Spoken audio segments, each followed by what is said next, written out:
Bonjour et bienvenue sur cette nouvelle vidéo. Alors si tu es nouveau, si c'est la première fois que tu tombes sur une de mes vidéos, sois le bienvenu. Sache que sur cette vidéo, je partage la parole de Dieu et je parle de ma foi en Jésus-Christ. Donc si c'est quelque chose qui te parle, si c'est également ton partage, n'hésite surtout pas à t'abonner. Ce que je vais partager dans cette vidéo n'est clairement pas une inspiration à proprement parler, c'est un repartage. Ce que je vais vous repartager, c'est la prédication qui a été donnée dans mon église aujourd'hui.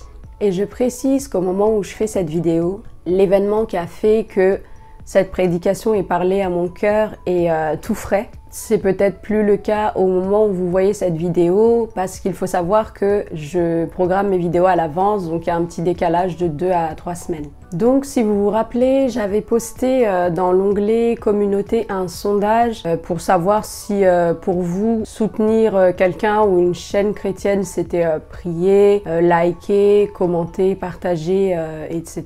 Parce que j'avais été attristée en fait de voir qu'il n'y avait pas de commentaires. Bref, je vais pas revenir là-dessus, mais en tout cas Dieu m'a parlé au travers de cette prédication par rapport à cette situation-là. Mais ça peut également vous parler par rapport à vos circonstances, par rapport à vos attentes, peut-être par rapport à l'année 2021, par rapport à votre vie chrétienne de manière générale. Je ne sais même pas encore le titre de cette vidéo, mais restez là parce que ce qui est sûr, c'est qu'elle risque de vous bénir.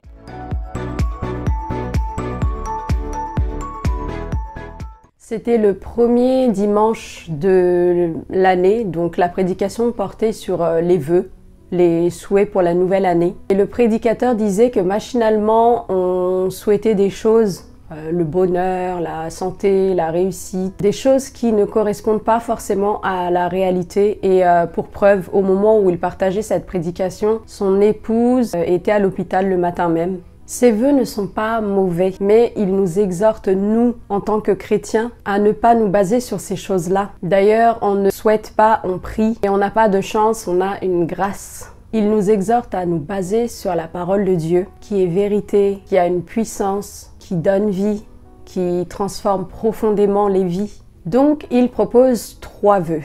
Et chacun de ces vœux a tellement parlé à ma situation, a tellement parlé à mon cœur et fait écho à ce que j'ai ressenti par rapport à cette situation. Ce sont 3 vœux sous forme de versets. Et le premier vœu, c'est Jérémie 17, du verset 7 à 8, qui dit « Béni soit l'homme qui se confie dans l'Éternel et dont l'Éternel est l'espérance. Il est comme un arbre planté près des eaux et qui étend ses racines vers le courant. Il n'aperçoit point la chaleur quand elle vient, et son feuillage reste vert. Dans l'année de la sécheresse, il n'a point de crainte, et il ne cesse de porter du fruit. » Amen. Et c'est exactement ça en fait. La peur de manquer, l'inquiétude du lendemain nous pousse à douter déjà, et puis à chercher des solutions. Et encore que si on cherchait des solutions auprès de Dieu, ça va. Mais l'homme a ce réflexe humain d'aller chercher la solution auprès des hommes. Alors que la Bible dit « Ne vous inquiétez de rien, mais en toute chose faites connaître vos besoins à Dieu par des prières et des supplications avec des actions de grâce. » La Bible dit aussi « Qui de vous, par ses inquiétudes, peut ajouter une coudée à la durée de sa vie ?» Et moi, ce passage me parle particulièrement pour plusieurs choses. Premièrement, l'arbre planté près des eaux. Ça vous fait pas penser à un passage dans le psaume 23? Le passage qui dit « Il me dirige près d'une eau paisible ». Ensuite, il y a le passage qui étend ses racines vers le courant. Et là, accrochez-vous un peu. En fait, j'avais reçu dans ma prière « Reconstruire Élat ». Et il faut savoir que Élat en hébreu, c'est un arbre, c'est un chêne ou un palmier. Moi, le palmier, c'est un arbre auquel je m'identifie parce que c'est un arbre qui vit dans le désert et son secret, c'est qu'il a de grosses et profondes racines plantées dans le sol. Et ça me parle parce qu'on a beau être dans un milieu hostile, tant que nos racines sont profondément ancrées en Jésus-Christ, tant que Jésus est le rocher de nos vies, ça va aller. Donc gloire à Dieu, j'avais reçu la promesse en fait de reconstruction de cet arbre que je suis et qui avait été abattu par cette circonstance. Ensuite, il est écrit « Et son feuillage reste vert dans l'année de la sécheresse, il n'a point de crainte et il ne cesse de porter du fruit. » Je ne sais pas si vous savez, mais dans la parabole du figuier, les feuilles représentent les œuvres et le fruit représente le cœur.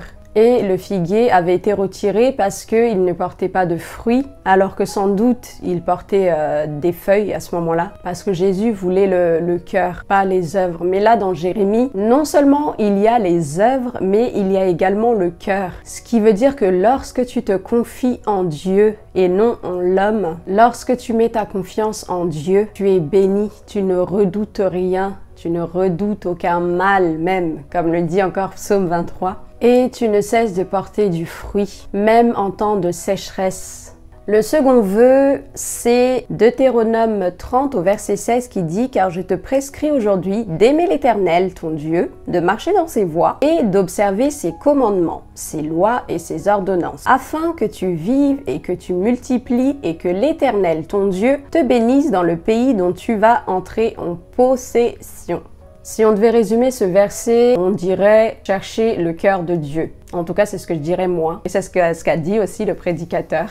Et je ne sais pas si vous m'avez déjà entendu le dire, un des objectifs, si ce n'est l'objectif que je me suis fixé quand je suis née de nouveau. Et c'est comme un slogan un peu, c'est de toucher le cœur de Dieu. La présence de Dieu, c'est d'ailleurs le lieu, le moment ou le point, on va dire, de rencontre entre le cœur de l'homme et le cœur de Dieu. Et c'est dans cette position qu'est la meilleure disposition de notre cœur. C'est là où nous trouvons la volonté d'obéir à Dieu. C'est aussi là où nous sommes disposés à observer, à contempler, à compter les bienfaits de Dieu, à le louer, en d'autres termes, à être reconnaissant au lieu de nous plaindre. Alors c'est super d'avoir des projets professionnels, c'est super d'avoir des ambitions dans quelques domaines que ce soit, mais le plus important et ce qui devrait être notre vœu, le plus cher, c'est de toucher le cœur de Dieu.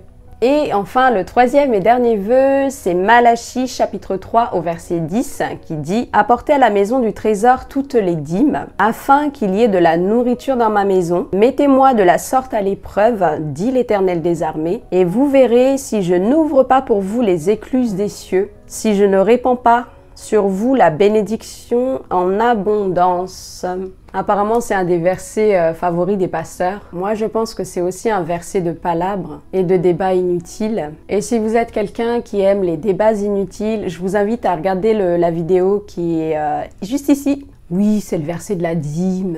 Oui, j'entends d'ici que nous sommes sous la grâce. Et comme l'a dit le prédicateur, et je suis bien d'accord avec lui, ne pas être sous la loi ne veut pas dire ne pas accomplir la loi. En tout cas, à ce niveau-là, j'ai besoin de votre attention, donc écoutez bien, parce qu'on va parler d'économie. Alors j'imagine que vous connaissez plus ou moins bien l'économie du monde, où l'objectif est de sortir le moins pour gagner le plus, c'est-à-dire le moins de charges possible pour un maximum de bénéfices. Et c'est ça le jackpot pour l'économie du monde. Et bah figurez-vous que pour l'économie du royaume, c'est tout à fait l'inverse. Et le prédicateur a pris l'exemple du jeune homme riche qui approche Jésus. Je pense que vous connaissez l'histoire. Et Jésus-Christ va lui expliquer que dans l'économie du royaume, il faut donner pour recevoir, que donner n'appauvrit pas, bien au contraire. Un canal de bénédiction est réapprovisionné par Dieu selon le débit qui sort de lui. Et on sait que Dieu donne bien au-delà de ce qu'on lui demande. Il n'y a même pas besoin de demander d'ailleurs, c'est une loi spirituelle, c'est un principe spirituel qui consiste à récolter ce qu'on sème. L'économie du royaume, contrairement à celle du monde, nous exhorte à un partage sans arrière-pensée, à donner sans rien attendre en retour. C'est ça la générosité biblique.